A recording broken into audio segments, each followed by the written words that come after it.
बात करते हैं तो ये देखो, वो कोई स्किल नहीं है, इट्स नॉट एन स्किल। मतलब ये ऐसा स्केच की तरह नहीं है, या पेंटिंग सीखने नहीं जा रही हो, सिंगिंग सीखने नहीं जा रहे हो कि रोज क्लास के अंदर गए और सिंगिंग सीख ली 10 दिन के अंदर, ऐसा नहीं होता।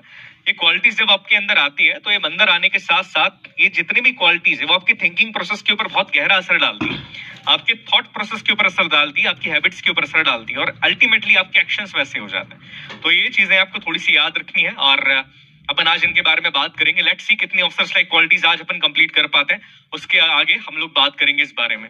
अच्छा, ओके ओके, जय हिंद, भारत माता की जय। करें शुरू? ग्रेट, ओके, अच्छा जय हिंद, जय हिंद, दुर्गा माता की जय, बिल्कुल जय। चलो स्टार्ट करें। देखिए, सबसे पहला सवाल ये आता है कि मैं आप लोगों से पूछता हूं इस सवाल को। हम लोगों ने सभी ने सुना है कि यार there are officers like qualities, ये सारी चीजें होती है, इतनी सारी क्वालिटीज होती हैं। ऑफिसर्स लाइक क्वालिटीज के बारे में हम लोग बात करते हैं। कितनी क्वालिटीज होती है officers like qualities? This is the SSB group, you can join it, आपकी मर्जी है, आप कर सकते हैं। हम कहते हैं कि there are only 15 officers like quality. अब आप में से कितने बच्चों को लगता है कि नहीं सर 15 से ज्यादा होती? कोई है ऐसा जिसको लगता है कि सर 15 ही नहीं होती, 15 से ज्यादा भी हो सकती है, पर्टिकुलरली 15 नहीं हो सकती? मेरे हिसाब से भी ये बात सही है। आप देखिएगा, अगर मैं ऑनेस्टी की बात करूं तो ऑनेस्टी किसी भी ऑफिसर लाइक क्वालिटी के अंदर नहीं आती। मतलब आपके 15 OLQ के अंदर तो नहीं है, बट क्या एक ऑनेस्टी ऑफिसर लाइक क्वालिटी नहीं है? है कि नहीं? है, ऑफिसर्स लाइक क्वालिटीज है, ऑनेस्टी है, बिल्कुल है। इसके अलावा अगर अपन बात करें डिटर्मिनेशन के बारे में, अपन बात करते हैं, बहुत सारी चीजों के बारे में बात करते हैं, तो क्या ये ऑफिसर्स लाइक क्वालिटी नहीं है? ये भी ऑफिसर्स लाइक क्वालिटी है ना। एक चीज होती है कि किसी की बात को उसके बिना कहे समझ जाना, किसी व्यक्ति की भावनाओं को भाप लेना, इमोशंस को सेंस कर लेना, ये भी एक ऑफिसर्स लाइक क्वालिटी, ऑब्वियसली ये भी ऑफिसर्स लाइक क्वालिटी। फिर सवाल ये आता है कि सर 15 ही क्यों लिखी गई है? 15 के बारे में हम लोग क्यों बात करते हैं? इतना बड़ा हवा क्यों बना के रखा है कि 15 ही ऑफिसर्स लाइक क्वालिटी होती है? तो देखिए, एक चीज आपको समझिएगा, मोटे मोटे तौर के ऊपर अगर हम बात करें, मोटे मोटे तौर पे आपका जो नेचर ऑफ फील्ड है, हर फील्ड का एक नेचर होता है। जैसे एग्जांपल के तौर पे मैं इसको जॉब तो कभी बोलता ही नहीं हूँ, arm forces is a noble profession, ये एक सेंस रिस्पॉन्सिबिलिटी है। बट आप जब इस प्रोफेशन के अंदर जाते हैं तो इस प्रोफेशन के अंदर जो नेचर ऑफ दैट प्रोफेशन है उसके हिसाब से 15 क्वालिटीज होना एसेंशियल है। ये एसेंशियल है, बहुत जरूरी क्वालिटीज है। अब देखो, एक चीज आती है सर, क्या ये 15 के 15 क्वालिटीज हमारे अंदर 100% हो सकती है? क्या ऐसा हो सकता है कि सर मेरे पास अंदर 100% सेंस ऑफ रिस्पॉन्सिबिलिटी है? क्या सर ऐसा हो सकता है कि हम 100% कॉन्फिडेंस? नहीं, it's not possible. Perfection is a myth, always remember, perfection is a myth, but always try to chase that myth. Okay, ये चीजें याद रखना। आई बात समझ में मैंने क्या कहा? Perfection is a myth, but always try to chase that myth. उस मिथ को चेज करने का ट्राई करो। आई नो वो मिथ है, परफेक्शन हो ही नहीं सकता, मेरे लिए परफेक्शन कुछ और, तुम्हारे लिए कुछ और, बस always try to chase that myth. उस मिथ को भी चेज करने का ट्राई करो, तब जाके तुम क्या है, रोज अपने बेसिस के ऊपर डेवलप होते जाओगे। बट एक चीज है कि 15 officers like quality, these are essential. एक सैन्य अधिकारी के लिए एक ऐसा आदमी, एक ऐसा लड़का या ऐसी लड़की जो मैं कहूं, जो कि सोसाइटी के अंदर पैदा होती है, पैदा होता है, एक नॉर्मल माहौल के अंदर रहा है, उसके दोस्त है, उसके साथी है, उसके साथ वो जिन परिस्थितियों से गुजरा है, जिन सिचुएशंस को उसने फेस किया है, इन सिचुएशंस के फेस करने के बाद, लोगों की बातों को सुनने के बाद, उसके एक्सपीरियंस के आधार पे, उसके मेंटल कंडीशन के आधार पे, उसकी भावनाओं के आधार पे, उसके इमोशंस के आधार पे, ये माना जाता है कि 15 बेसिक क्वालिटीज है। This 15 are the very basic quality. याद रखिएगा, बेसिक का मतलब क्या होता है? What is the meaning of basic? ये बेसिक क्वालिटीज है। ये कहा जाता है कि सर ये 15 ऑफिसर्स लाइक क्वालिटीज जो है ना, these are the very, these are very basic qualities. ये तो होनी चाहिए, बिकॉज एक सैन्य अधिकारी बनने के लिए अगर ये 15 क्वालिटीज नहीं है तो फिर आपका कुछ हो नहीं सकता। तो ऑब्वियसली एक चीज मिथ भी ये भी होता है कि सर ये क्वालिटीज 100% होती है, नहीं 100% पॉसिबल नहीं होती है। बट ये देखा जाता है कि आपके अंदर इन क्वालिटीज का बीज है कि नहीं। बीज आप समझते हो क्या होता है? बीज, सीड समझते हो ना? बीज होगा तो पेड़ उग जाएगा। अब वो बीज ही नहीं है तो पेड़ उग सकता है क्या? नहीं उग सकता। तुम कितनी भी पानी डाल लो, कितनी भी खाद डाल लो, कितना भी कुछ भी कर लो, अगर वो बीज ही नहीं है अंदर तो पेड़ नहीं उग सकता। तो वही सीड को देखने की कोशिश करते हैं कि उसके मन के अंदर, उसके एटीट्यूड के अंदर, उसके बिहेवियर के अंदर कहीं ना कहीं ये OLQ का एक सीड तो है। वो पेड़ कितना बड़ा है कितना छोटा है इससे फर्क नहीं पड़ता, वो जांच लिया जाएगा कितना बड़ा है कितना छोटा है, बट एटलीस्ट वो सीड तो होना चाहिए, वो चीज तो यहाँ पर होना चाहिए। तो ये चीज यहाँ पर आपकी देखी जाती है ना। अच्छा, वॉइस कम आ रही है, गिव मी अ सेकंड, मैं देख लेता हूँ इसको एक बार।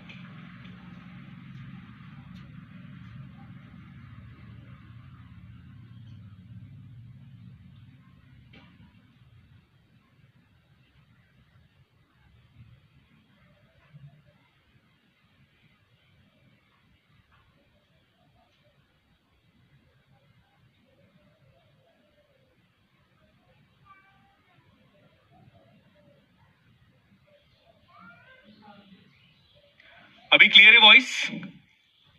हाँ बेटा, एक बार अभी बता दो, is my voice is clear now? अभी क्लियर है?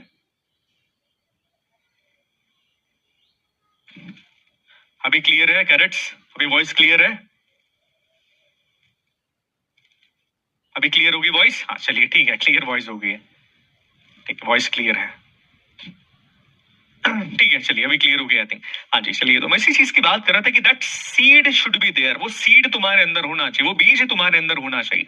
ठीक है, वो बीज कितना बड़ा हो गया है, वो क्वालिटीज कितनी तुमने डेवलप कर ली है, वो आगे की बात होती है। वो आपके मैच्योरिटी के लेवल के ऊपर देखा जाता है। जैसे एग्जांपल की बात करें, अगर मैं सीडीएस के बच्चों का एसएसबी सेशन लेता हूँ, तो सीडीएस के बच्चों का जो मैच्योरिटी का लेवल है, उन क्वालिटीज के डेवलपमेंट का लेवल है, वो ज्यादा होना चाहिए, बिकॉज उन्होंने लाइफ में बहुत कुछ एक्सपीरियंस कर लिया।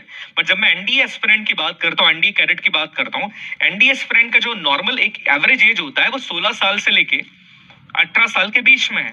ठीक है, 18 साल, 18.5 साल, आप कितना भी ले लीजिए, इसके बीच में होता है। इसके बीच में एक आदमी कितना एक्सपीरियंस कर सकता है, उसके अंदर कितनी ऑफिसर्स लाइक क्वालिटीज डेवलप हो सकती है, किस लेवल तक की ऑफिसर्स लाइक क्वालिटीज डेवलप हो सकती है, ये सारी चीजें यहाँ पर लिखी गई है और यहाँ पर बताई जाती है। और ये साइकोलॉजिस्ट को पता होता है, वी न्यू कि आपके अंदर इस एज में कितना डेवलपमेंट होना चाहिए, तो उस एसेंशियल डेवलपमेंट को आपको देखा जाता है। तो एक चीज याद रखिएगा हमेशा, इस चीज को अपने दिमाग के अंदर रखना कि जस्ट ट्राई द थिंग्स, चीजों को ट्राई करना।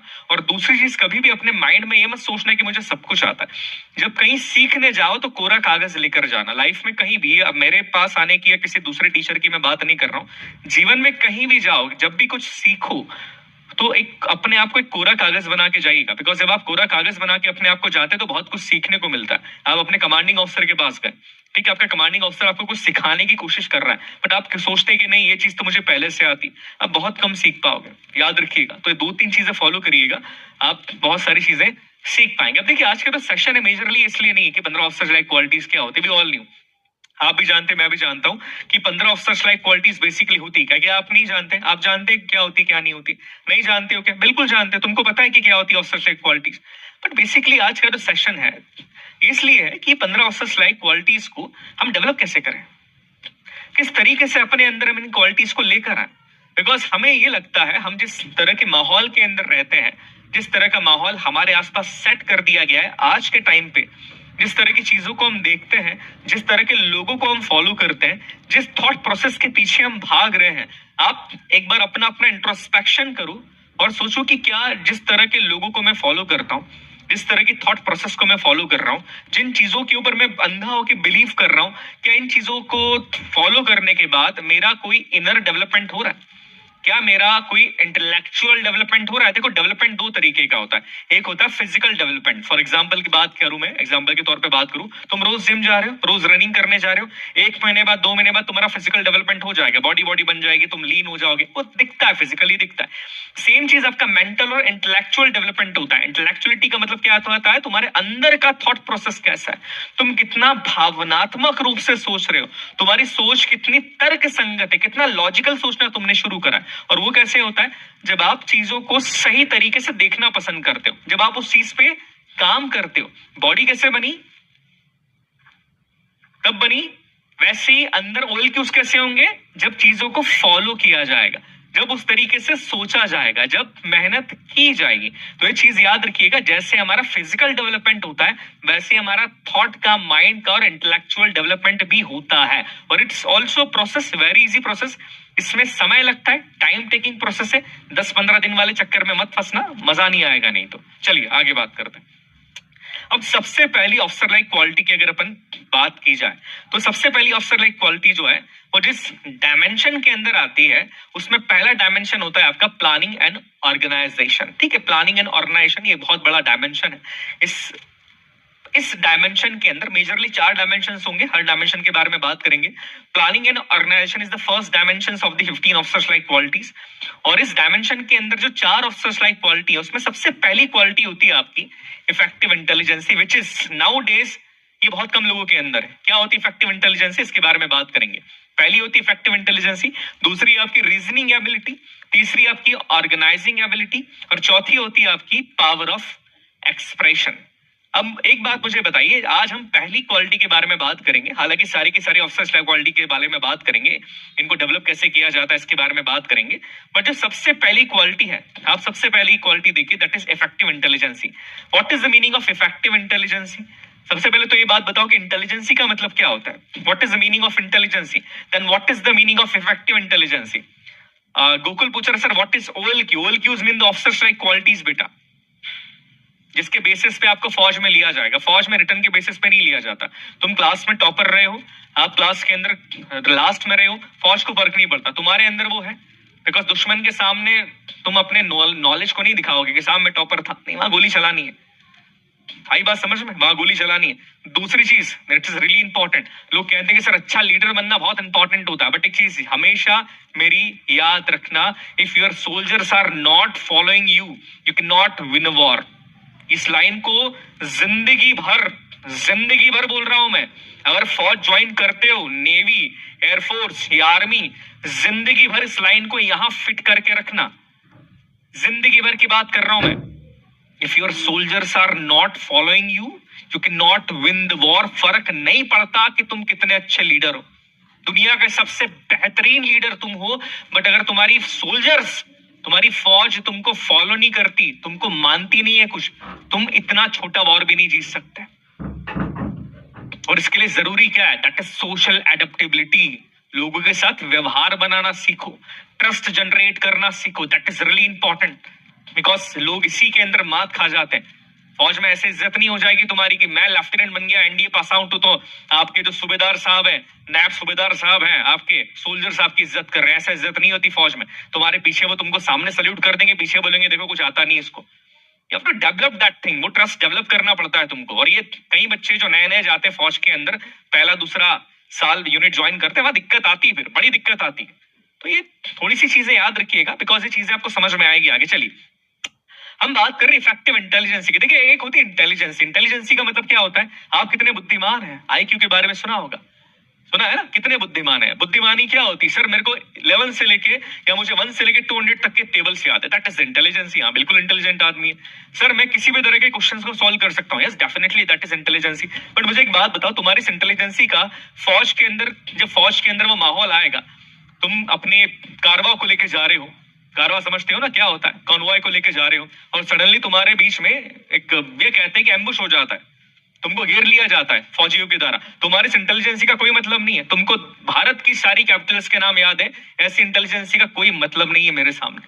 तुमको किताबें रटी हुई है, ऐसी इंटेलिजेंसी का कोई मतलब नहीं है। तो जो आदमी ये कहता है ना कि मैं किताबों का ज्ञान मुझे बहुत ज्यादा है सर, मैं सब कुछ बता सकता हूँ सर, 1 से लेके 200 तक के टेबल्स मुझे याद है, मुझे पता है कि भारत के पहले राष्ट्रपति से लेकर लास्ट तक कौन है, this is not the intelligence.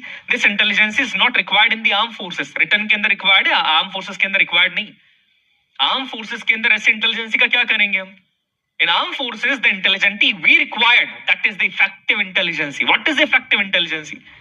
बताओ क्या होती है इफेक्टिव इंटेलिजेंसी? तो याद रखना बच्चा, आप लोग जो भी हो, कभी भी इस चीज को लेकर डिमोटिवेट मत होना कि मेरे को सारे राष्ट्रपति के नाम याद नहीं है, क्या मुझे सर इतने टेबल्स नहीं आते। इससे कोई जीवन में फर्क नहीं पड़ेगा तुम्हारे। अगर तुम सामाजिक व्यवहार के अंदर व्यवहारिता नहीं लेकर आ पाए, सोशल इंटेलिजेंसी तुम्हारे अंदर नहीं है, इंटेलेक्चुअल इंटेलिजेंसी तुम्हारे अंदर नहीं है, तो फिर दिक्कत हो जाएगी, फिर समस्या आ जाएगी। ये पॉइंट याद रखना। बाकी फर्क नहीं पड़ता।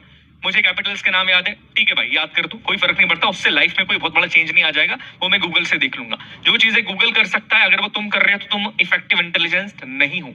एक क्राइटेरिया सेट कर लो, गूगल के अंदर ये है, मुझे आता है, कोई बहुत बड़ी बात नहीं, बिकॉज तुम्हारी जगह गूगल रिप्लेस कर देगा किसी दिन। बट कुछ ऐसी बातें हैं जो केवल मैं कर सकता हूँ। इफेक्टिव इंटेलिजेंसी का मतलब ये होता है कि परिस्थिति के अकॉर्डिंग, ध्यान से सुनिएगा, परिस्थिति के अकॉर्डिंग सिचुएशन को भाप के, सिचुएशन को एनालाइज करके सही निर्णय लेने की क्षमता।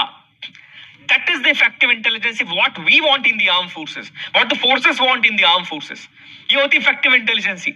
आपने परिस्थिति को देखा, भापा, आपने उसको एनालाइज किया, आपने इमेजिन करा, इमेजिन करने के बाद एक लॉजिकल रीजन के ऊपर आप पहुंचे और उसके बाद आप एक डिसीजन लेते हो। दैट इज इफेक्टिव इंटेलिजेंसी, जिसको अपन क्रिटिकल थिंकिंग के नाम से भी जानते हैं। That is the effective intelligence, जिसको आप क्रिटिकल थिंकिंग के नाम से जानते हैं। पीपीडीटी के अंदर, टीएटी के अंदर एक पिक्चर दिखाया जाता है, सर आग लग रही है घर के अंदर, क्यों सिचुएशन दी है तुमको? तुम्हारी इफेक्टिव इंटेलिजेंसी को चेक करना चाहता है साइकोलॉजिस्ट कि तुम क्या करोगे वहां पे। तुम क्या करोगे? आग लग रही है तो तुम डायरेक्टली घर में घुस रहे हो या फोन वोन लगा के फायर ब्रिगेड को भी बुलाओगे? आई बात समझ में? क्लियर हो रहा है? तो इफेक्टिव इंटेलिजेंसी का मतलब ये होता है कि आप जब भी आपके लाइफ में कोई डिसीजन आप लेते हो, कई बार वो डिसीजन आपके किस चीजों के ऊपर बेस्ड होता है? तुम्हारे पास्ट एक्सपीरियंस के ऊपर। तुम्हारे मोटिव क्या है, तुम क्या करना चाहते हो उस चीज को करने के लिए, तुम्हारे मोटिव के ऊपर, तुम्हारी नीड्स के ऊपर, तुम्हारा डिफेंस मैकेनिज्म क्या है उसके ऊपर होता है। तो ये चीजें काफी इंपॉर्टेंट है ना? कुशाल सोनी क्लासेस रिकॉर्डेड नहीं है बेटा, है ना? इसी इंटेलिजेंसी की मैं बात कर रहा था, इसी इंटेलिजेंसी की मैं बात कर रहा था। ऑब्जर्वेशन का कम होना, बिकॉज इस क्लास की शुरुआत में मैंने 4 बच्चों के नाम लिए थे। So how can be that class is recorded? आई बात समझ में? मैंने क्या बोला था जब ये स्टार्ट हुआ था? मैंने सबसे पहली चीज ये कहा था, देखो याद हो तो, कि ये सबसे ज्यादा कमी है इस चीज की आज के टाइम पर, और यही चीज है जिसको लेकर फोर्सेस को बहुत कंप्लेन होती है कि सर इफेक्टिव इंटेलिजेंसी, या जो कैंडिडेट्स आते हैं उनके अंदर इफेक्टिव इंटेलिजेंसी है ही नहीं इफेक्टिव इंटेलिजेंसी। कुछ भी बोलने से पहले सोचते नहीं है, हम नहीं सोच रहे हैं ना कुछ भी बोलने से पहले। याद रखिएगा, आई ऑलवेज टोल्ड यू, हमेशा में एक चीज लाइफ में इस चीज को ध्यान रखिएगा, ऑलवेज व्हाट? ऑलवेज रिएक्ट और respond. What should a person do? A person should react और पर्सन शुड रिस्पॉन्ड। बताइए क्या जरूरी है? इफेक्टिव इंटेलिजेंसी किस में दिखाई देगी? तुम्हारे रिएक्शन के अंदर कि तुम्हारे रिस्पॉन्स के अंदर? व्हेन यू रिएक्ट, आपका रिएक्शन आपके इंपल्सेस के ऊपर होता है, अपने इमोशंस को आप कंट्रोल नहीं कर पाते, and you take the decision, that is your reaction. But when you responded, आपका रिस्पॉन्स बेस्ड होता है आपके एनालिटिकल थिंकिंग के ऊपर, आपके लॉजिकल थिंकिंग के ऊपर, आपके एक्सपीरियंस के ऊपर। So always respond, never react. फौज के अंदर हमको रिस्पॉन्सिव पर्सन चाहिए। ऐसा बोलते हैं कि we need the reactive person, no, what we say, we need the responsive person. तो ये चीज याद रखिए। और इफेक्टिव इंटेलिजेंस तब होती है जब आप चीजों को एनालाइज करने की क्षमता रखते हैं, आप चीजों को गहराई से देखते हैं, गहराई से देखने के बाद आप उसके सॉल्यूशंस को पता लगाने की क्षमता रखते हैं कि यार ये प्रॉब्लम मेरे सामने, इस प्रॉब्लम के 4 सॉल्यूशंस मेरे पास है। बेस्ट सॉल्यूशन क्या है? घर में आग लग रही है, 4 सॉल्यूशंस है मेरे पास, या तो बाल्टी लेके मैं खुद ही आग बुझाऊं, नंबर 1। दूसरा, फायर ब्रिगेड को कॉल करूं और जब तक फायर ब्रिगेड आ रही है तब तक खुद आग बुझाऊं। तीसरा, फायर ब्रिगेड को कॉल करूं, उसके बाद आसपास के पड़ोसियों को जमा करूं, फिर आग बुझाऊं। आपके पास 3 से 4 सॉल्यूशंस हर परिस्थिति के होते हैं। आप कौन सा सॉल्यूशन लेते हो ये डिपेंड करता है इन 3 चीजों के ऊपर। पहला, एनालिटिकल, परिस्थितियों को एनालाइज करो कि सिचुएशन कितनी क्रिटिकल है। तुमको पता ही नहीं सिचुएशन कितनी क्रिटिकल है, फिर आई बात समझ में? घर में आग लग गई है, तुमने सोच लिया सॉल्यूशन क्या, हाँ चलो फायर ब्रिगेड को कॉल कर दिया। अरे तुम एनालाइज ही नहीं कर पाए, फायर ब्रिगेड जब तक आ रही है तब तक मैं क्या कर सकता हूं? एनालाइज करो, घर जल जाएगा पूरा, वो कोई अंदर रहा तो। Number 1 thing. दूसरा क्या होता है आपकी इमेजिनेटिव, इमेजिन करना। इमेजिन करना मतलब आने वाले आउटकम को इमेजिन करो कि अगर ये मैंने निर्णय लिया, इसका आउटकम क्या होगा? इसका आउटकम क्या होगा? अगर मैंने ये करा तो इसका आउटकम क्या होगा? आउटकम समझते हो ना? What is the final result of my action? ये समझ में आना चाहिए कि अगर मैं ये करता हूं, अगर पृथ्वीश सर मुझे बोल रहे हैं और मैं ये रिएक्ट करता हूं तो पृथ्वीश सर क्या बोलेंगे? इमेजिन करना सीखो, चीजों को समझो। और ये कब आता है? जब थोड़ा बहुत दिमाग लगाओगे, प्रेशर दोगे इस चीज पे कि यार अगर मैंने ये करा तो ये हो जाएगा, जिसको अपन हिंदी में क्या बोलते हैं? दूरदर्शिता, फोरसाइटनेस। एक चीज मैं हमेशा बोलता हूं, बुद्धि का इस्तेमाल कम करो, विवेक का ज्यादा करो। विवेक तुमको बताएगा कि सही और गलत क्या है। आई बात समझ में? दुर्योधन ने बुद्धि का इस्तेमाल किया। श्री कृष्ण गए उसके पास क्या कि पांडवों से समझौता कर लो। दुर्योधन ने क्या बोला? सुई की नोक बराबर जमीन भी नहीं दूंगा, 5 गांव तो छोड़ दो। अगर वो दूरदर्शिता उसके अंदर होती, अगर उसके अंदर इमेजिनेटिव क्वालिटी होती तो उसको समझ में आ जाता। क्या समझ में आता? अरे भगवान है पांडवों के साथ, युद्ध वो जीत ही नहीं सकता। ये बात भीष्म पितामह को समझ में आ गई। क्यों? बिकॉज उनके अंदर थी क्या? Effective intelligence. युद्ध होगा, प्रभु श्री कृष्ण आएंगे और पांडवों से हम जीत ही नहीं सकते क्योंकि वहां पर अर्जुन बैठा है, वहां पर श्री कृष्ण बैठे हैं। तो ये चीज याद रखिएगा, लाइफ में जब भी कोई डिसीजन लो, इफेक्टिव इंटेलिजेंसी के साथ लो, और ये बहुत जरूरी होती है। सवाल ये आता है sir how to develop it. बात तो हम कर रहे हैं इफेक्टिव इंटेलिजेंसी की, समझ में भी आ रहा है कि हाँ सर ये है वो है, ये सारी चीजें। इसको डेवलप कैसे करें? पहली चीज, इसको डेवलप करने से पहले एक चीज याद रखिएगा, वो चीज ये होती है कंट्रोल योर इमोशंस। इमोशंस को कंट्रोल रहो, भावनाओं में बह के कोई भी डिसीजन मत लो। कभी भी भावनाओं में बह के डिसीजंस लाइफ में नहीं लेना है। Never do that, never do that. जीवन में कितना भी बड़ा निर्णय लेना है, थोड़ा सा शांत रहिए, ठीक है? थोड़ा सा शांत रहिए। शांत रहने के बाद चीजों को सोचो कि अगर मैं डिसीजन लेता हूं तो इसका इंपैक्ट क्या पड़ सकता है। इमेजिन करो लास्ट में लॉजिकल डिसीजंस लीजिए, ऐसे डिसीजन जिसका कोई लॉजिक बनता है, जो लॉजिकल है, जो लॉजिकल है, सीधी सी बात है। आप उन डिसीजंस को लेंगे तो लाइफ में आप आगे बढ़ सकते हैं। फॉर एग्जांपल की मैं बात करूं, मान लीजिए कोई बच्चा मुझसे बोले सर अगर मैं एनडीए नहीं करा तो मैं फिर दुनिया का या इंडिया का सबसे बड़ा सिंगर बन जाऊंगा। इज इट लॉजिकल डिसीजन कि सर एनडीए में नहीं कर रहा हूं, क्यों नहीं कर रहा हूं? क्योंकि मेरे को दुनिया का सबसे बड़ा सिंगर बनना। Is it logical? आप बोलोगे सर आप तो फिर वो बंदा तो जो है वो तो बहुत कह सकते हैं कि हो सकता है बहुत अच्छा सिंगर हो, पर आप तो फिर बोल रहे हो कि नहीं सर ये तो नहीं बन सकता, ये तो आप गलत बोल रहे हो। ऐसा नहीं होता, चीजें लॉजिकल होनी चाहिए, थिंग्स शुड बी प्रैक्टिकल। आप कैसे बोल सकते हो कि सर एनडीए नहीं तो मैं दुनिया का सबसे बड़ा सिंगर बन जाऊंगा? Is it possible? It's not that much possible. तो लॉजिकल चीजें करो लाइफ में, लॉजिक के साथ काम करो। सर एनडीए नहीं करूंगा तो क्या सर मैं आईआईटी में चला जाऊंगा? अरे कैसे पॉसिबल है? आईआईटी के लिए तेरे को 2 एग्जाम देना पड़ेंगे, मेंस देगा, एडवांस देगा, फिर जाके आईआईटी के अंदर जाओगे। नीट देना पड़ेगा अगर डॉक्टर बनना है तो। ऐसे कैसे कि नहीं एनडीए नहीं हुआ तो सर फिर मैं चला जाऊंगा? नहीं, ऐसा नहीं होता लाइफ में यार। लॉजिकल लॉजिक रखो लाइफ के अंदर, भी प्रैक्टिकल। तो तुम्हारे जो डिसीजंस है वो इफेक्टिव इंटेलिजेंसी के बेसिस पे तभी आएंगे जब तुम लॉजिकल रहोगे, जब तुम एनालिटिकल रहोगे और जब तुम थोड़े से इमेजिनेटिव रहोगे। क्लियर है? समझ में आ गया? Got my point? आगे बढ़े करेक्ट? प्लीज कंफर्म, क्लियर हो गया?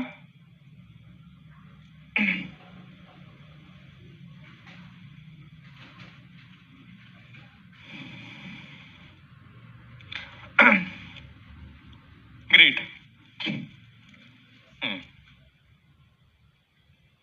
ओके, ओवर थिंकिंग गलत नहीं है।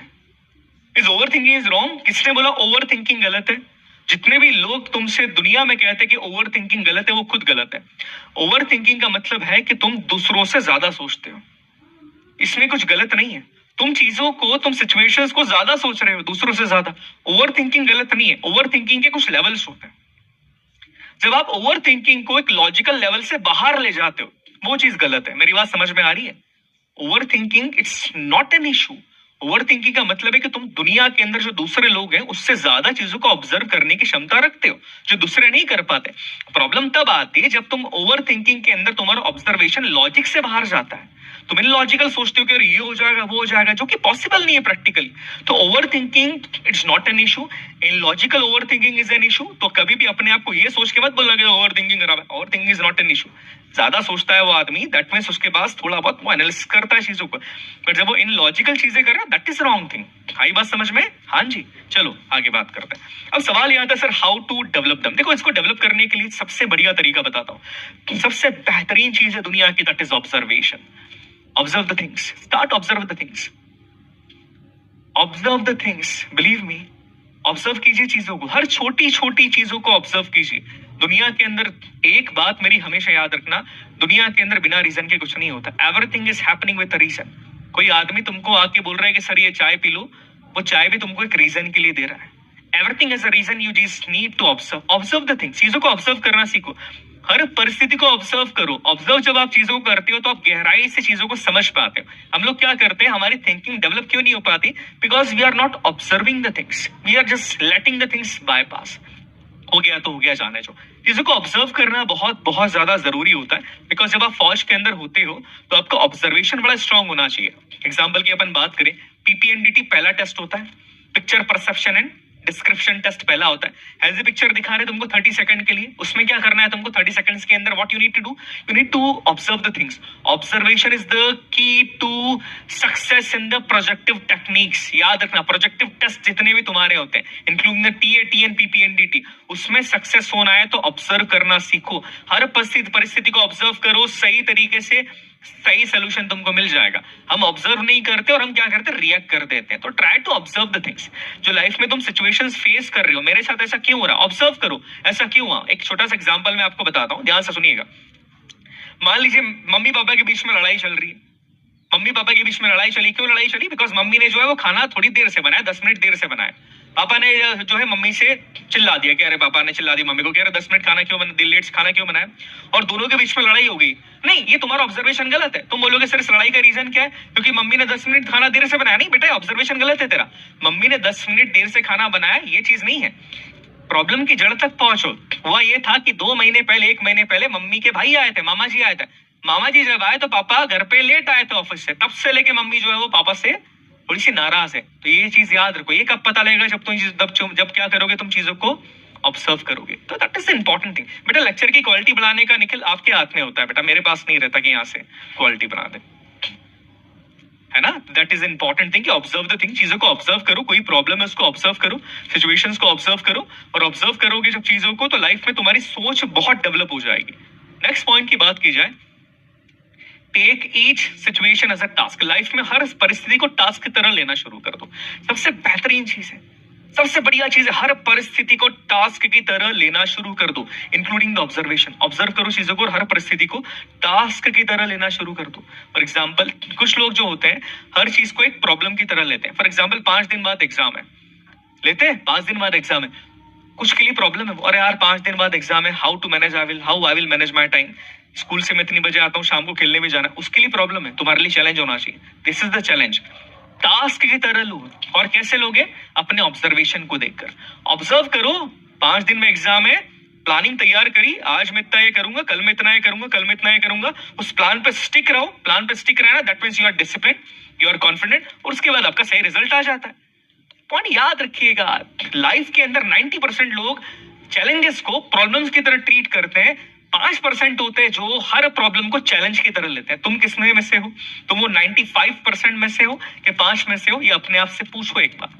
हर चीज को प्रॉब्लम मानते हो, लाइट नहीं है, गर्मी हो रही, क्या कर, अरे लाइट नहीं, गर्मी हो रही, बाहर चला जा, बाहर जाके पढ़ ले। What is the problem? Problem नहीं था, टास्क था तेरे लिए, it was a task for you. वो परिस्थिति तेरे सामने आई थी, उस परिस्थिति के अंदर आपने किस तरीके से रिस्पॉन्स दिया? आप उस परिस्थिति के अंदर ढल गए, हार गए, या आपने उस परिस्थिति को चैलेंज करा, अपनी क्रिटिकल, एनालिटिकल, इफेक्टिव थिंकिंग का यूज करा, ऑब्जर्वेशन का यूज करा, और एक प्रॉपर सोल्यूशन निकाला। सब तुम्हारे हाथ में, सब कुछ तुम्हारे हाथ में।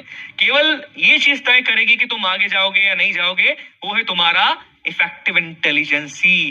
कैसे चीजों को ले रहे हो? एक आदमी के लिए ग्लास आधा खाली है, एक के लिए आधा भरा है, सीधी सी बात है। आगे बात की जाए, चीजों को सॉल्व करो, ठीक है, हर प्रॉब्लम को सॉल्व करो प्रैक्टिकल मैनर के अंदर। ये जो लास्ट वाला पॉइंट था ना, लॉजिकल, ये लॉजिक मिसिंग होता है कई बार लोगों के अंदर, क्योंकि लोग चीजों को प्रैक्टिकल मैनर के अंदर सॉल्व नहीं करते ना। People are not solving the things in the practical manner. यहां तक आदमी पहुंच जाता है बहुत अच्छे से, हर टास्क को, हर सिचुएशन को एक टास्क की तरह लेना शुरू कर देते हैं, बट टास्क को जब सॉल्व करने की बात आती है, उसको प्रैक्टिकल तरीके से सॉल्व नहीं करते हैं। 2 दिन में एनडीए क्लियर, 15 दिन में एनडीए क्लियर नहीं होगा, नहीं होगा, इट्स नॉट पॉसिबल। तुम्हारे सामने कोई समस्या है, 15 किलोमीटर दूर जाना है, कैसे जाऊंगा? दौड़ के चला जाऊंगा, साइकिल दौड़ के चला जाऊंगा 15 किलोमीटर, नहीं जा सकता। लाइफ में आप 5 किलोमीटर से ज्यादा दौड़े नहीं हो, 15 किलोमीटर कैसे दौड़ लोगे? समझो इस चीज को। तो क्या है, लाइफ के अंदर जब भी कोई चीजें तुम्हारे सामने है, तो अब से ये चीज को याद रखना, अब से हवा में कोई बातें नहीं करेगा। आप अपने, तो हम, मेरी एज के अंदर भी है ना, मेरी एज के अंदर हुई, आपकी एज के अंदर भी हो, कई बार हम हवा में बातें करते हैं। कैसे हवा में बातें करते हैं? अपन तो ये कर लेंगे, हम तो वो कर लेंगे, अरे कोई बात नहीं भाई, कर लेंगे। अरे नहीं करना है, नहीं करना है, ये नहीं करना है आपको। Never do that. चीजें प्रैक्टिकल होनी चाहिए। चीजें कैसी होनी चाहिए? प्रैक्टिकल होनी चाहिए, जो रियल में पॉसिबल है। सॉल्यूशंस पे आप निकालो, आप सॉल्यूशंस के ऊपर जाओ, प्रैक्टिकल सॉल्यूशंस के ऊपर बात करो, तो लाइफ ज्यादा बेटर हो जाएगी। अपने इमोशंस के ऊपर कंट्रोल रखो, बिकॉज जब आप इन चीजों को फॉलो करते हो तो ये चीजें आपकी इमोशनली आपको बहुत बैलेंस कर देगी।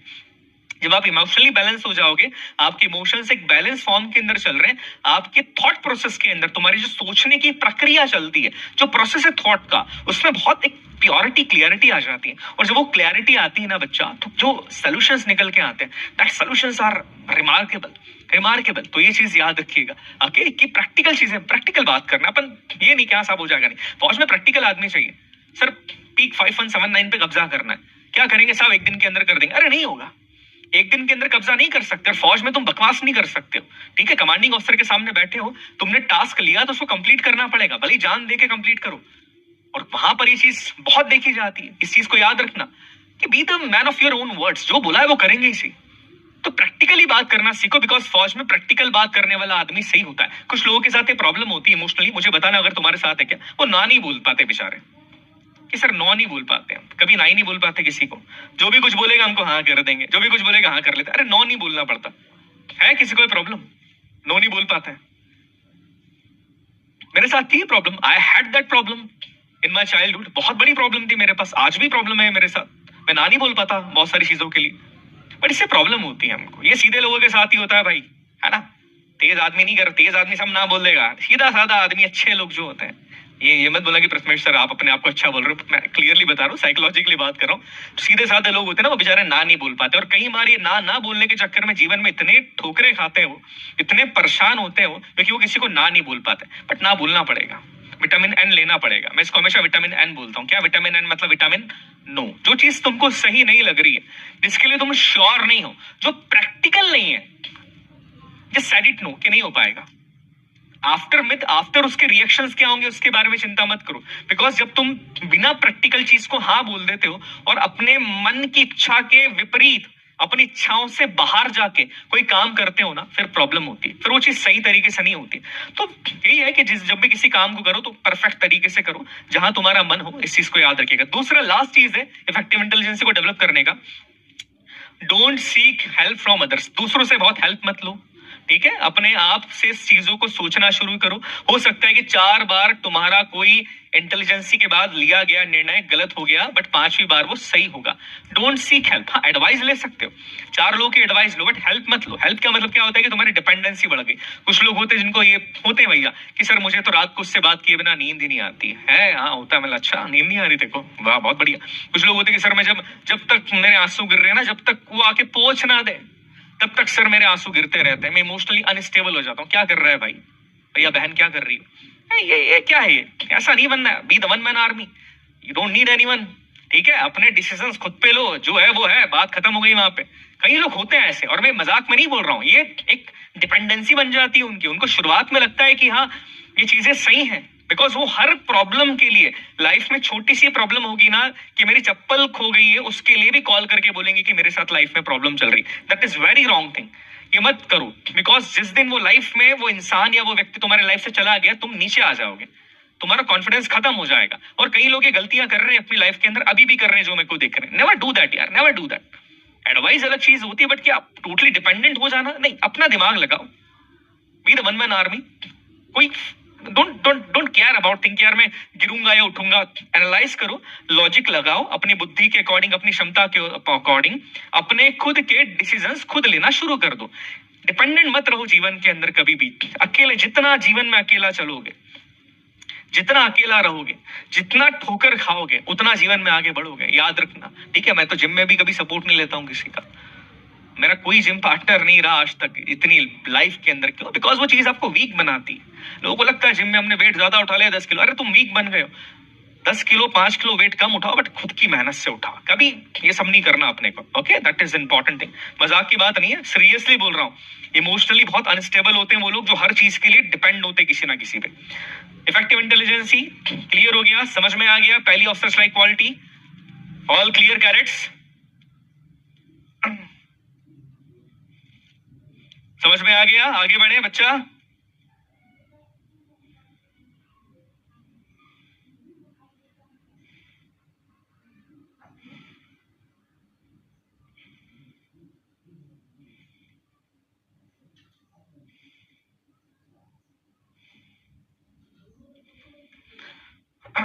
चलो नेक्स्ट क्वालिटी के बारे में देखो। Try to work on that thing, it's not only the lecture. देखो क्या है बच्चा, बेटा मतलब मैं बाउंडेड हूं कि मैं केवल तुमको यहां से बैठ के कुछ चीजें बोल सकता हूं। मेरा मन इतना करता है कि मैं बता नहीं सकता कि मैं जितने 100-150 बच्चे ना इनको रखूं मेरे पास और इनके अंदर वो आदतें डलवाऊं। बिकॉज आई न्यू कि हर इंसान जो किसी भी लेवल का हो, उसके अंदर OLQs डेवलप करवाई जा सकती है if he got the correct guidance and if you do work in a very correct manner. We can do that, I can do that. तो मैं अपने एफर्ट्स लगाने की कोशिश कर रहा हूँ, ठीक है? मुझे पता है कि इतना इफेक्टिव। अब वो देखो यहाँ पर क्या होता है ना, यहाँ पर मेरा 100% में देता हूँ, बट अपना 100% देना अभी आपके हाथ में है। ये चीज रखो, वो मेरे हाथ में, मैं यहाँ तक कर सकता हूँ। साथ में हूँ तो मैं अलग चीजें करवा दूंगा, बट अब वहां मैंने बोल दिया, अब तुमको मानना पड़ेगा ये चीजें। तो ट्राई टू डू दैट। चलिए आगे बात करें।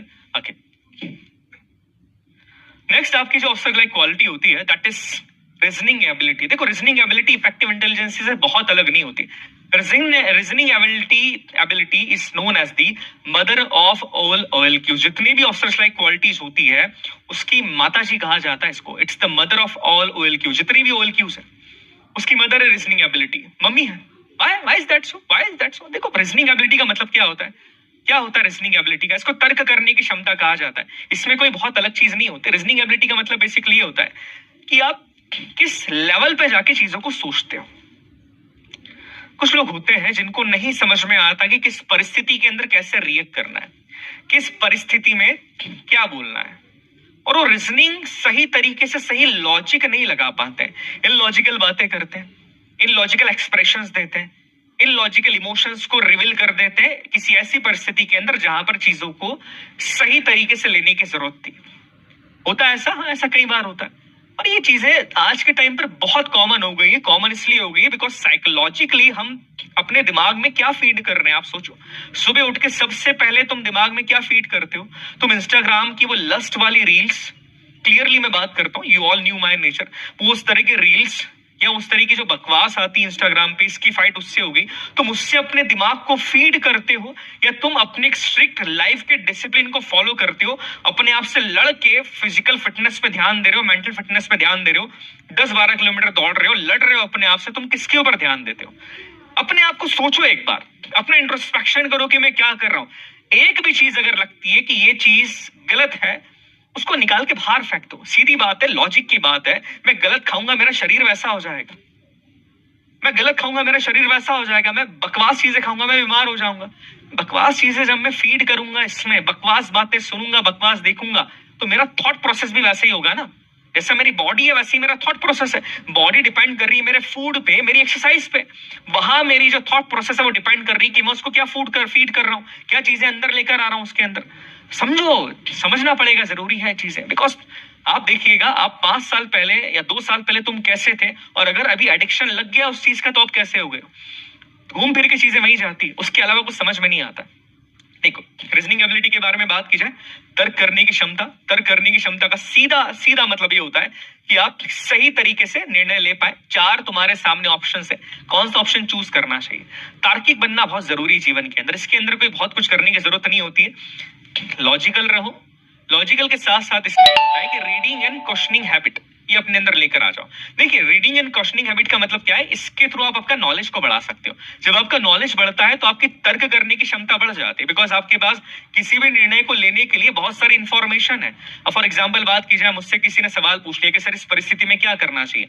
अगर मुझे उस परिस्थिति के अंदर जिन चीजों का उपयोग किया जा रहा है उसके बारे में कोई नॉलेज नहीं है तो मैं कुछ कर सकता हूँ क्या? नहीं कर सकता। फॉर एग्जाम्पल बात की जाए, आपसे पूछ लिया कि इंडिया रशिया रिलेशनशिप कैसा है, या रशिया और यूक्रेन का जो वॉर चल रहा है उसको रोकने के लिए क्या करना चाहिए। साफ तुमको पता ही नहीं है रशिया इंडिया का रिलेशनशिप कैसा है, रशिया यूक्रेन वॉर के कॉजेस ही नहीं पता है, तो क्या फर्क पड़ेगा? फर्क नहीं पड़ेगा। You can not give the right answer ना। ये समस्या होती है यहाँ पर कि लोगों को नहीं समझ में आता है कि परिस्थिति क्या चल रही है और वो गलत चीजें बोल देते हैं। क्यों? बिकॉज इफेक्टिव इंटेलिजेंस ही नहीं है, रीजनिंग एबिलिटी नहीं है। बेसिकली अगर मैं बात करूं, लॉजिक के थ्रू लॉजिकली बात नहीं कर पा रहे, जिसकी सबसे पहला रीजन होता है नॉलेज की कमी। तो अपना नॉलेज बढ़ाओ।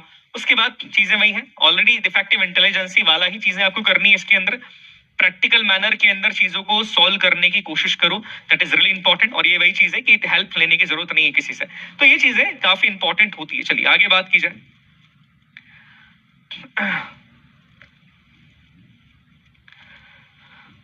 इसके बाद जो दूसरी क्वालिटी है ना, तीसरी क्वालिटी, दैट इज ऑर्गेनाइजिंग एबिलिटी।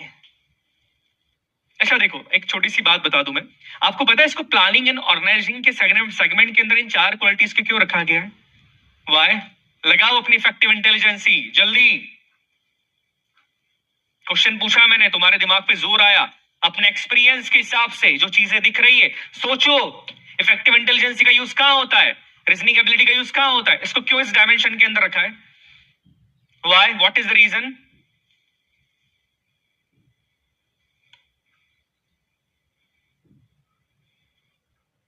क्यों रखा है हमने इसको इस डायमेंशन के अंदर?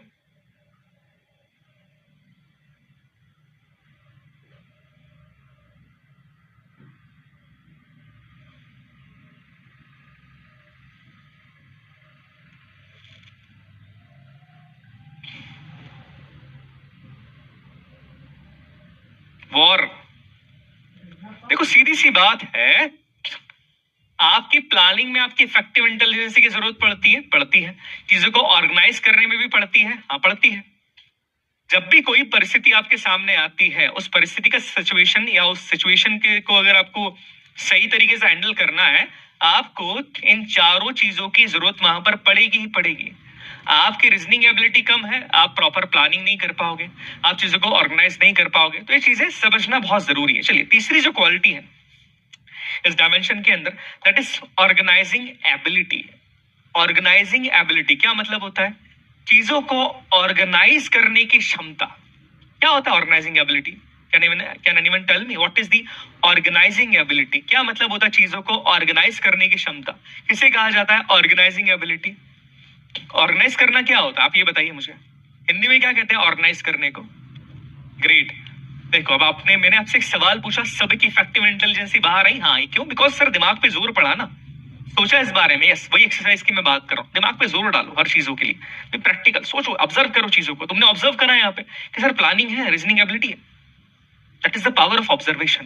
मैंने क्या कहा था? ऑब्जर्व करना सीख जाओ, लाइफ के अंदर सब क्लियर हो जाएगा, सब क्लियर हो जाएगा लाइफ के अंदर।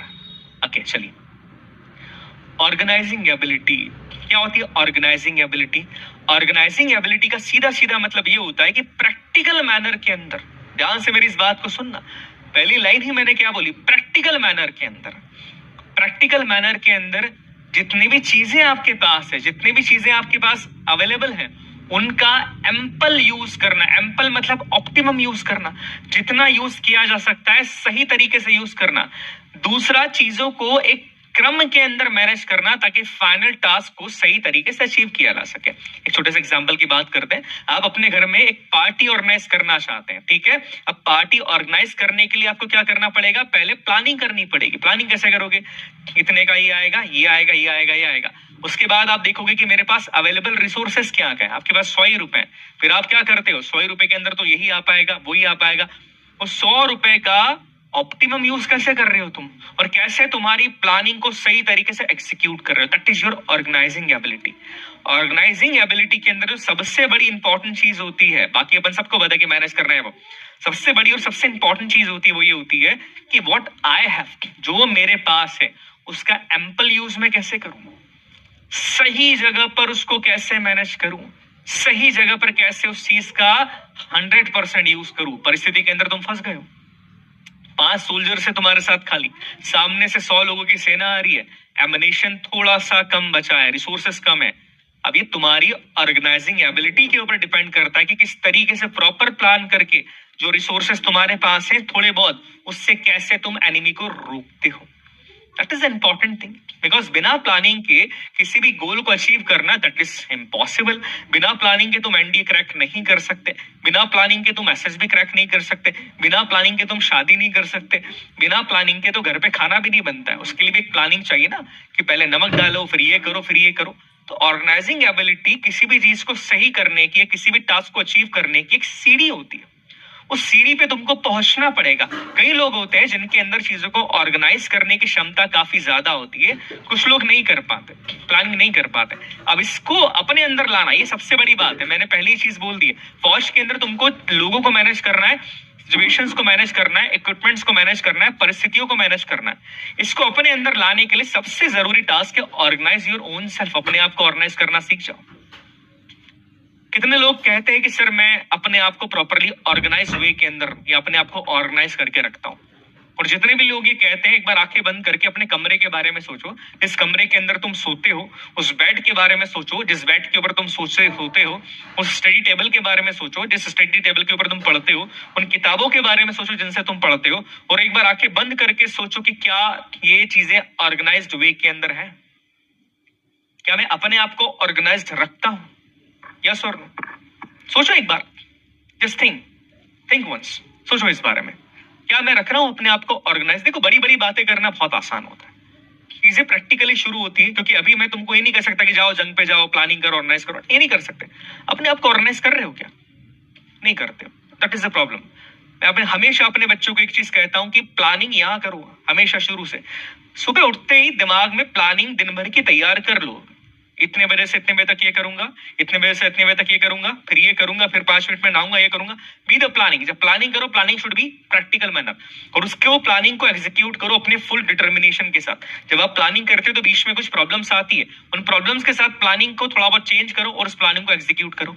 ये होता है प्रॉपर ऑर्गेनाइजिंग एबिलिटी। आई बात समझ में? तो सबसे पहला जो काम है इसमें ये करने की जरूरत आपको है, just try to organise your own self. अपने आप को ऑर्गेनाइज करो बेटा सबसे पहले तो, कि who you really are, what you really want, what we really are. आप क्या चाहते हो, अपने आप को ऑर्गेनाइज करो। अपॉर्चुनिटी नहीं मिलती, पॉसिबल ही नहीं है। सुबह उठ के आप काम करने जाते हो, आप पढ़ाई करने जाते हो, आपकी किताबें किस तरीके से ऑर्गेनाइज है, तुम कितने बजे आके खाना खाते हो, अपना रूम कितना साफ रखते हो, इसकी अपॉर्चुनिटी तुमको नहीं मिलती। अपॉर्चुनिटी चल के नहीं आती, वो ढूंढनी पड़ती, वो हर परिस्थिति के अंदर है। Number 1, organise yourself. Physically, mentally, हर तरीके से अपने आप को ऑर्गेनाइज करो। साफ कपड़े पहनो, गंदे कपड़े पहन के मत जाओ। बाहर अगर तुम रहते हो, रूम रह के कहीं पर रह रहे हो, रूम को अपने क्लीन रखो। लाइब्रेरी के अंदर जाके पढ़ते हो तो अपनी किताबों को ऑर्गेनाइज तरीके से ले जाओ। आने के बाद रूम को क्लीन करो, खाने को सही तरीके से बनाओ। ये बहुत छोटी छोटी बात है। यहाँ पर आप लोग यही करते हैं ना, बहुत सारे बच्चे बाहर कहीं गाँव से आके पढ़ रहे होंगे, और कोई गाँव से आके नहीं पढ़ रहा है, घर में रहता है, तो अपने घर में अपने एटलीस्ट अपने रूम को ऑर्गेनाइज तरीके से रखो।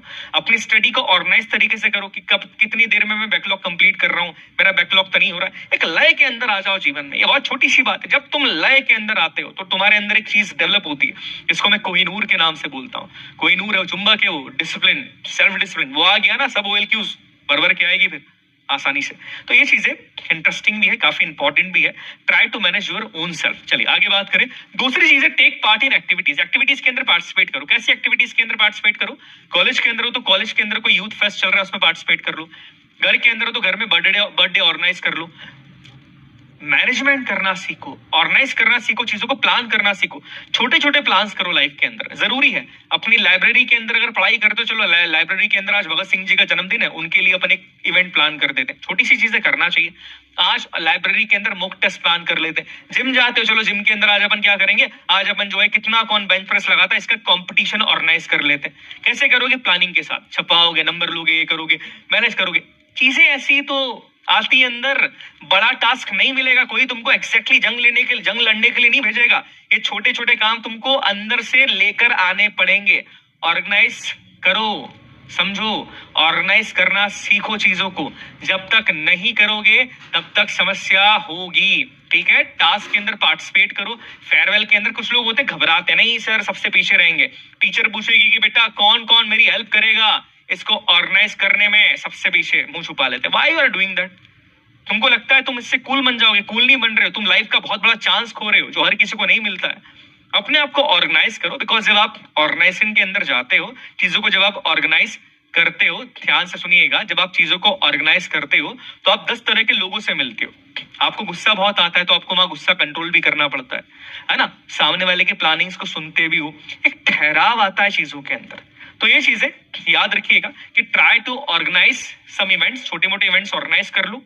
अगर इवेंट्स ऑर्गेनाइज होते हैं तो एटलीस्ट पार्टिसिपेट करो उसके अंदर, अपनी प्लानिंग्स को दो। बिकॉज जब तुम जाओगे SSB के अंदर, ग्रुप प्लानिंग एक्सरसाइज GP के अंदर क्या करोगे, वो तुमको प्लानिंग ही देनी है वहां पे। समझो, ये चीजें सब चेक की जाएगी वहां पे। बोल चुका हूं मैं, ऑर्गेनाइज स्मॉल इवेंट्स, ये करना चाहिए। इसके बाद वही चीजें, try to use optimum use of resources. जितने भी रिसोर्सेज आपके पास है, इसका ऑप्टिमम यूज करना सीखो आप। रिसोर्सेज का मतलब क्या है? It might be the money. पैसा तुम्हारे पास कितना, घर से आ रहे 1000 रुपए, कैसे प्रॉपरली यूज कर रहे हो तुम 1000 रुपए को? ऐसा तो नहीं कि 1000 में से 500 तो सर हम ऐसे ही घूमने फिरने में, खाने पीने में खर्चा कर लेते। नहीं, ये गलत चीज है। बिकॉज फिर तुम्हारी प्लानिंग सही नहीं है, तुम्हारा मैनेजमेंट सही नहीं है। ऑर्गेनाइज करो कि घर से मुझे 1000 रुपए आ रहे हैं, 1000 में से कैसे मैं 200 बचा लूंगा। वो नहीं बनना है कि 1000 आ रहे हैं तो 1000 और कैसे मांग लूंगा, या 200 और कैसे मांग लूंगा। 1000 में से 200 कैसे बचा लूंगा, और इस 200 रुपए से कैसे मैं अपनी सेविंग्स को बढ़ा के एक दिन कोई अच्छी किताब खरीद लूंगा और उसको पढ़ूंगा। आई बात समझ में? तो अपने आप का, तुम्हारे पास जितने भी रिसोर्सेस है, वो रिसोर्स कुछ भी हो सकता है, मनी हो सकता है, तुम्हारा फोन हो सकता है, उसका ऑप्टिमाइम यूज करो। ना कि फिजूल खर्ची की बात यहाँ पर मैं कर रहा हूँ। ये बहुत छोटी चीजें लग रहा होगा सर, ये तो बहुत छोटी चीज है। ये छोटी चीज है पर ये बहुत इंपैक्टफुल होती है, बिकॉज ये छोटी चीजें तुम्हारे अंदर एक बीज क्रिएट करेगी, जिसकी बात मैंने कही थी, एक सीड क्रिएट करेगी। समझो, वो सीड अगर क्रिएट हो गया ना तो चीजें क्लियर हो जाएगी। क्लियर हो गया? स्नेहा बता रही सबको चिल्ला के, अरे लाइव है भाई। हाँ लाइव ही है ना? तो लाइव है यार। इवेंट क्या मतलब, क्लास लाइव चल रही है, रिकॉर्डिंग नहीं है।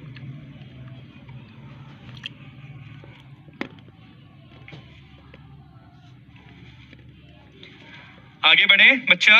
यहाँ तक किसी को कोई डाउट, किसी को कोई समस्या तो नहीं है ना? देखो, थोड़ा सा समय लगता है, मैंने पहले बोल दिया। SSB के मेरे सेशंस थोड़े से लंबे होते हैं, मतलब लंबे इन द सेंस कि होता है कि घंटे का है, बट हो सकता है कि मैं 2 दिन के अंदर कंप्लीट करूं आपका सेशन, 2 सेशंस के अंदर करूं, बिकॉज मैं जानता हूं कि चीजें सिर्फ वो ऐसी पढ़ाने वाली नहीं हो सकती कि बस पढ़ा दिया और बोल दिया, बिकॉज उससे ना तुमको फायदा ना मुझे सेटिस्फेक्शन होगा। Now the most important quality जो ऑर्गेनाइजिंग एंड प्लानिंग के अंदर आती है, it is your power of expression, जिसमें सबसे ज्यादा लोग, या कह सकते हैं कि इसमें स्क्रीन आउट होने वाले बच्चों के अंदर ये क्वालिटी बिल्कुल भी नहीं होती। पावर ऑफ एक्सप्रेशन का मतलब क्या होता है? देखिए, आप सोचते बहुत अच्छा है, आपके दिमाग में बहुत अच्छे आइडियाज जनरेट होते हैं, you think very well, but आप जब तक उन चीजों को सही तरीके से एक्सप्रेस ही नहीं कर पाओगे, आपके वो आइडियाज का कोई मतलब नहीं रहता। और यही प्रॉब्लम कई सारे बच्चों के साथ है। इसमें एक सबसे बड़ी कमी होती है कि लैंग्वेज एक बहुत बड़ा बैरियर है सर। डर लगता है सर, कॉन्फिडेंस नहीं आता, गांव से आया हूं सर, कैसे बोल दूं लोगों के सामने? बोलो बोलो ना, क्या प्रॉब्लम है? See, no one cares, you fail और पास, नो वन केयर्स। तुम आईएएस बन गए, तुम एनडीए के अंदर चले गए, जो आदमी या तुम जिस सोच रहे हो कि यार ये लड़का है, लड़की मेरे ऊपर हंसेगी, जिसको तुम इंप्रेस करने की कोशिश कर रहे हो, लिटरली नो वन केयर्स। अगर तुम कुछ नहीं हो तो लाइफ में कुछ बन जाओगे तब कुछ केयर करते हैं लोग, तुम कुछ नहीं है तो कोई केयर नहीं करेगा तुम्हारी, वो हम वैसे ही रहते हैं। सो बिलीव मी, ये चीजें ये बहुत छोटी प्रॉब्लम नहीं है बच्चा। देखो, ये मैं क्लियरली बताऊं, अगर आपको, कुछ लोग होते हैं जो अच्छे कॉन्वेंट स्कूल के अंदर पढ़े, जो इंग्लिश मीडियम स्कूल के अंदर पढ़े, उनके लिए ये बहुत छोटी बात है कि सर इंग्लिश नहीं बोल पाते 4 लोगों के सामने। बट एक ऐसा बच्चा जो गांव के स्कूल के अंदर पढ़ा है, सोचो उसके बारे में, जो पहली बार शहर के अंदर आया है, जो एनडी की तैयारी कर रहा है, उसके लिए पहाड़ के बराबर टास्क है वो। उसके लिए इतना आसान नहीं है, उसके लिए मतलब भैया जंग लड़ने जैसा मामला है वो। पूछो इनसे, जो बच्चे हैं मेरे, उनसे पूछो, है उनके लिए जंग लड़ने जैसा मामला। फिर भी बात वहां आती है कि आप ट्राई कर रहे हो। पहाड़ है सर, फोड़ देंगे, पहाड़ तोड़ के निकल जाएंगे, that is the attitude you should have. पहाड़ है, तोड़ के निकल जाएंगे, ये चीज होती है, ये प्रॉब्लम है उन लोगों के लिए। बट क्या है, हम हार नहीं मान सकते ना, फौज के बच्चे, हार मानना तो ऑप्शन ही नहीं है। बट क्या करना है हमको, अपने आप को धीरे धीरे डेवलप करना है। कैसे करना है? सबसे पहली चीज है, आपका जो दोस्त है, आपकी जो फैमिली मेंबर्स हैं, उनसे बात करो इंग्लिश के अंदर। हंसेंगे, हंसने दो, there is no issue, literally कोई इशू। मैं खुद हिंदी मीडियम से पढ़ा हूं यार, मैं खुद हिंदी मीडियम से पढ़ा हुआ बच्चा हूं। कोर हिंदी मीडियम, सरस्वती शिशु मंदिर का नाम सुना है? हाँ, भैया दीदी करके बोलते हैं वहां, हिंदी मीडियम से। Problem, I also have the problem कि यार मैं कैसे जाऊंगा, फिर मेरे को तो इंग्लिश आती नहीं, एसएसबी के अंदर क्या करूंगा? तो आई टोल्ड माई सेल्फ कि ये जो भी प्रॉब्लम है मेरे को ही रिजॉल्व करनी पड़ेगी। Speak in Hindi, speak in English, basically बात करना शुरू करो। मैंने लोगों से बात करना शुरू करा। बात करना जब आप शुरू करते हो तो समझ में आता है यार ये तो प्रॉब्लम ही नहीं थी, प्रॉब्लम ये है ही नहीं, प्रॉब्लम कॉन्फिडेंस की थी मुझे, कि मेरे अंदर कॉन्फिडेंस नहीं था। आई बात समझ में? समझो इस चीज को, समझो। प्रॉब्लम इंग्लिश ना आना है ही नहीं, प्रॉब्लम कॉन्फिडेंस है। Confidence is the biggest barrier, जो कॉन्फिडेंस हम लोगों के अंदर नहीं होता। तो ट्राई टू स्पीक, दोस्त हंसते थे, हंसने दो, कोई प्रॉब्लम नहीं, फैमिली से बात करो। रीड न्यूज़पेपर डेली, न्यूज़पेपर को डेली पढ़ने की आदत डालो। लाउडली, लाउडली मतलब चिल्लाना नहीं है, ऐसा कि नॉर्मल लैंग्वेज के अंदर, जिससे कि तुम्हारा प्रोनाउंसिएशन सही हो जाए। Try to improve your pronunciation, आई बात समझ में? Try to improve your pronunciation, अपने प्रोनाउंसिएशन को सही करो। प्रॉब्लम इंग्लिश नहीं आने में नहीं है, मैं फिर से बोल रहा हूँ, तुम सबको इंग्लिश आती है। मैं इंग्लिश में बात करता हूँ, कई बार समझ में नहीं आता कि सर आता है समझ में। इंग्लिश मूवी देखते हो, समझ में नहीं आती कि सर आती समझ में, तो इंग्लिश आती है ना। प्रॉब्लम कम्युनिकेट करने के अंदर है सर, वर्ड्स नहीं मिलते, जब बोलते हैं तो वर्ड्स खो जाते। क्यों नहीं मिलते? Because we are not practising, practice नहीं कर रहे, इसलिए वो चीज हो रही है। न्यूज़पेपर को रीड करो, डेली न्यूज़पेपर पढ़ने की आदत डालो, and that should be loudly, loudly पढ़ो। जोर से पढ़ना है आपको, जोर से इन द सेंस कि चिल्ला के नहीं, ऐसा पढ़ो कि प्रोनाउंसिएशन सही हो जाएगा, इससे हेजिटेशन सही हो जाता है।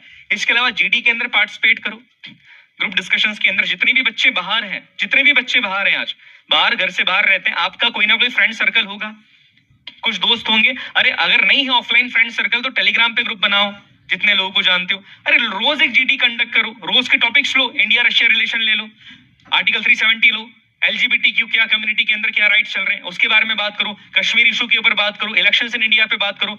Try to do that thing, सब तुम्हारे हाथ में। कम्युनिकेशन स्किल को इंप्रूव करना सब आपके हाथ में। कई सारे बच्चे जो नहीं बोल पाते थे, जब उन्होंने ये चीजें करना शुरू करी है, they started participating, and believe me, what remarkable changes we have seen. We have saw very remarkable changes कि यार बच्चा बोल नहीं पा रहा था, बहुत अच्छे तरीके से बोल रहा है। Why? Because they got the confidence. आई बात समझ में? तो ये चीज समझो कि ये चीज बहुत अच्छी बात बोली बच्चे ने, कि स्पीक, बात करो इंप्रेस करने के लिए नहीं, एक्सप्रेस करने के लिए। बहुत अच्छी बात है, ट्राई टू बी एक्सप्रेसिव। तो ये कुछ चीजें हैं आप कर सकते हो। और जो बच्चे अगर आपका फ्रेंड सर्कल अच्छा है, देखो मैं एक चीज हमेशा बिलीव करता हूँ, फ्रेंड सर्कल बहुत अच्छा होना चाहिए भाई। अच्छा मतलब अच्छे लोग, ठीक है। ऐसा नहीं कि जो तुमको गलत रास्ते के ऊपर ले जा रहे हैं, जो तुम्हारी हंसी उड़ा रहे हैं। सच्चा दोस्त वो नहीं होता। सच्चा दोस्त वो होता है जो तुमको बोले कि हाँ मैं तेरे ऊपर नहीं हंसूंगा, हंसूंगा भी तो ठीक है, पर तेरे को ये नहीं बोलूंगा कि तू ये मत कर। चार लोगों के सामने तेरी बदनामी नहीं करूंगा, तुझे गलत रास्ते के ऊपर नहीं ले जाऊंगा। और अगर कोई ऐसा ले जा रहा है ना, तो वो तुम्हारा दोस्त नहीं, उसको छोड़ो अभी, छोड़ दो उसको। इससे बेटर दोस्त ना होना बेटर है, ये बात याद रखो। अकेले रह लेना पर गलत दोस्त का साथ मत देना। और अच्छा दोस्त कभी तुमको गलत रास्ते पे नहीं जाने देगा, नहीं जाने देगा। वो सही तरीके से तुम्हारा साथ देगा, ठीक है। तो अपना एक ग्रुप, सही एक हेल्दी ग्रुप बनाओ। ऐसे लोगों के साथ उठो बैठो जिनके अंदर नॉलेज है, जो लाइफ में कुछ करना चाहते हैं। जो बकवास करते हैं उनको छोड़ो, उनको करने दो उनकी लाइफ के अंदर जो करना है। तुम्हारा एम बहुत बड़ा है, तुम्हारा एम बहुत आगे, एनडीए नहीं बट लाइफ में बहुत आगे जा सकते हो। IAS, IPS, NIA, CDS, CBI, there are so many options. तुम्हारा एम बहुत बड़ा है, तो उस एम के according set your circle. Because क्या होता है ना, जब आप ऐसे लोगों के साथ रहते हो जिनका माइंडसेट बहुत अलग है, तो आपका वे ऑफ थिंकिंग धीरे धीरे चेंज होने लगता है। आपको नहीं पता लगता बट वो चेंज होने लगता है। तो ये चीज आपको समझनी पड़ेगी कि choose your circle, your friends very very very carefully, because it is really important for your future कि आप आगे क्या करते हो क्या नहीं करते हो। साथ देने वाले दोस्त हैं तो कोई दिक्कत नहीं है, दोस्त ही नहीं है तो ऑनलाइन जिंदाबाद, कोई लोड नहीं है। टेलीग्राम पे there are lots of groups, आप सब एक दूसरे को जानते हो। ग्रुप बनाओ 15-15 के, रोज जीडी करो, डिस्कशन करो, इंप्रूव करो अपने कम्युनिकेशन स्किल्स को। उस ग्रुप को मैनेज करो। एक टास्क तो 7 दिन के लिए तू मैनेज करेगा, 7 दिन के लिए मैं मैनेज करूंगा। इस तरीके से क्या होगा, ऑर्गेनाइजिंग एबिलिटी अपने आप बढ़ जाती है। See if there is a will there is a way. जहां आपकी इच्छा शक्ति, वहां पर एक आपको रास्ता मिल जाता है। It's really simple. तो वही चीजें हैं कि कोई दिक्कत की बात ही नहीं है, बस बिलीव इन योर सेल्फ, सब हो जाता है। चलिए बेटा, यहां तक क्लियर हो गया, समझ में आ गया, करेक्ट? डाउट तो नहीं रहा कोई, है ना? थोड़ा सा डिटेल के अंदर बता दिया मैंने, because it was the first part, first of the OL queues. So आगे अपन बात करते रहेंगे। कोई डाउट अगर है, कोई समस्या या कोई क्वेश्चंस आपके हैं, so you can ask me directly.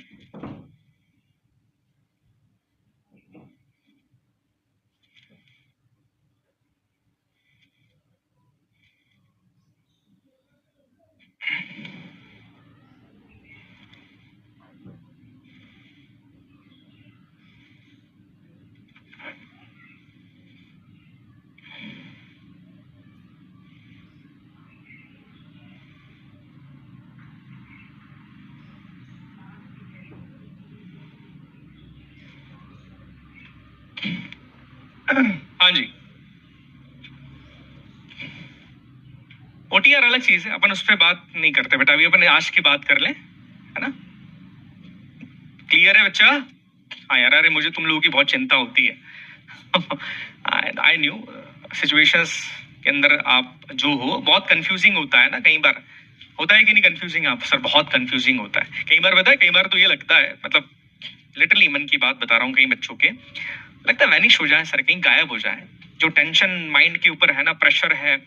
SSB को देखते हैं, इतना डिफिकल्ट है, एनडी रिटन इतना डिफिकल्ट है, फिर कई बार हमको अपने अंदर लगता है कि हम कर पाएंगे कि नहीं कर पाएंगे, हमारी तो लैंग्वेज का प्रॉब्लम है, हमारा तो ये है वो है। You can do that, just try to improve your self. बहुत प्रेशर होता है, आई न्यू दैट, मैं जानता हूँ बहुत प्रेशर होता है। इमोशनल अनस्टेबिलिटी भी यहाँ पर आती है, और ऐसी कंडीशंस के अंदर मैं कभी भी आपको ये नहीं बोलूंगा कि आप लोग अकेले रहो। Never, don't do that. अपने जैसे लोग जो किसी लाइफ के अंदर किसी गोल को अचीव करने की कोशिश कर रहे हैं, उनके साथ बैठो, उनसे बात करो, एक दूसरे को इंप्रूव करो। इससे क्या होगा, तुम्हारी सोशल एडेप्टेबिलिटी बढ़ेगी, तुम्हारे अंदर एक दूसरे को अपलिफ्टमेंट करने की जो आदत है वो आ जाएगी। नहीं तो आज के टाइम पे क्या है, लोग एक दूसरे को नीचा दिखाते नहीं, ये नहीं करना है। एक दूसरे को अपलिफ्ट करो। लाइफ में नेशनल डिफेंस एकेडमी आप जाना चाहते हो, दैट इज फाइन, ठीक है, ये गोल है लाइफ के अंदर। बट बाय चांस कभी नहीं हुआ तो ये मत सोचना है कि सर सब कुछ खत्म हो गया। Never do that. कोई गलत कदम नहीं उठाना है, बिखरना नहीं है। लाइफ के अंदर गोल है देश की सेवा करना, which can be done by different ways, either by the forces or by something else. बस इस चीज को याद रखना, अपना वाई बहुत क्लियर रखना, ठीक है? समझ में आ गया?